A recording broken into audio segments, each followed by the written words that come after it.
Recently, a lot of people have been asking me about recovery from training, and I decided to make a video about the topic because it seems like there's a tendency to make it complicated. So today I'm going to share with you my 4 most favorite keys to speed up your recovery from the research I've read and tested on myself over the years. So let's get to it. Key number 1, micronutrients. Unfortunately, the fitness industry is placing too much emphasis on macronutrients and very little on micronutrients, like the minerals, vitamins, and phytochemicals that we need to get from our food. And this is where a lot of people are falling short. So a number of biochemical processes occur during a workout and after it, and we have to take them into account in order to help our muscles recover and be ready for the next workout. During a training, the body uses the energy that is stored inside the muscles, electrolytes are lost while we sweat, and does also positive damage to the muscle fibers. So how do micronutrients get in the picture? Each vitamin and mineral has specific functions in our cells. Now, this video would be too long if we were to talk about all of them, so I'm just going to focus on the main ones that are known and well proven to help with the recovery and the healing process. So let's talk about the king, vitamin C. And when I'm talking about vitamin C, I don't mean those synthetic capsules that come in a bottle. I'm talking about real vitamin C from whole foods, and fruits and vegetables are the perfect package for your nutrients. So the inflammation that occurs in the muscles is an immune system response, and its purpose is to remove damaged cells and initiate the healing process of the tissue. Now, vitamin C is required for the growth and repair of damaged tissues in all parts of the body. And it's important for protein synthesis. It is used for the formation of collagen and wound healing in the body. Vitamin C is involved in creating a stronger immune system and significantly treat and reduce the inflammation process that occurs after a workout. Last note about vitamin C, this vitamin in particular is susceptible to high temperatures, and its availability is easily reduced in the cooking process. So if you're eating red bell pepper, for example, try to eat it raw and not cook it, or else you lose the benefits. Next up, zinc. Zinc is one of the most abundant trace minerals in the human body. Some of its roles include growth and development, wound healing, better immune function. It also aids in protein synthesis. And now for some other minerals, let's talk a little bit about electrolytes.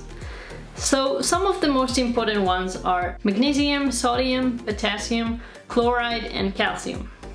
Among the many functions of the electrolytes in the body are the transmission of nerve signals and contractions of the muscles. They basically make sure that your nerves and muscles work the way they should. So these electrolytes get depleted while we sweat, and therefore, in order to reduce soreness and help your muscles recover for the next workout, you want to make sure to replenish those vital minerals. As you can see, fruits and veggies are really essential for proper recovery after a workout.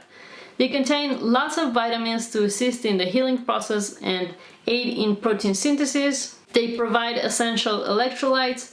They are a great source of carbs to replace lost glycogen in the muscles, and they have high water content to help get back those fluids that you lost in your sweat. Key number 2, deep tissue massage. When it comes to recovery, these tools should be your close friends. Massaging and releasing tight areas of the muscle tissue improves the overall blood circulation as you work on it.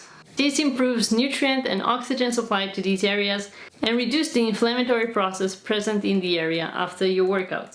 1 to 2 minutes on each side should help release the tension, relieve the pain, and help you open up the range of motion. Consider it a self-massage. A general recommendation is to do some foam rolling on the day of your workout and the day after. Key number 3, sleep. Your body actually does the vast majority of healing while you're asleep. And yes, we all know that we should have around 7 to 9 hours of sleep, but think about it. Many people, they get enough sleep, they get enough hours of sleep, and still wake up feeling exhausted. So it's not just about the amount of hours. There's another factor to it, and that is when you actually go to sleep. I really enjoyed the book Sleep Smarter by Sean Stevenson. I'll put a link to it below if you're interested. And in his book, there's a chapter that talks about the right time to get to bed.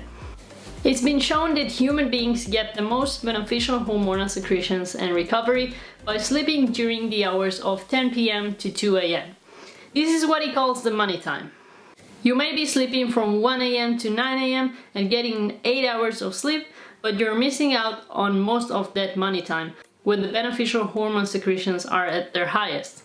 Melatonin, human growth hormone, and more are secreted in their strongest doses when your sleep is lined up properly. And as we know, human growth hormone plays a key role in muscle and cell repair. So if we want to use that to our advantage, all we need to do is go to bed at the right time. Key number 4, movement and active recovery. Okay, now here's something I want you to understand. And it's really simple actually. So your body requires movement in order to heal itself faster. When we move, our blood flow is higher, we transfer oxygen and nutrients better and faster to all the parts of the body. The light activity also aids in the elimination of metabolic wastes. So if we sit all day without much movement, we're actually making our recovery process a bit slower. Now you want to make sure you don't make it like an actual intense workout, but actually do some light movement that focuses on the muscle groups you worked on. For example, do some air squats after a heavy squat day, or light walk if you had an intense and long run. These were my 4 favorite keys for faster recovery. Leave your comments and questions below, I'd love to know what you think, and I'll see you in the next video.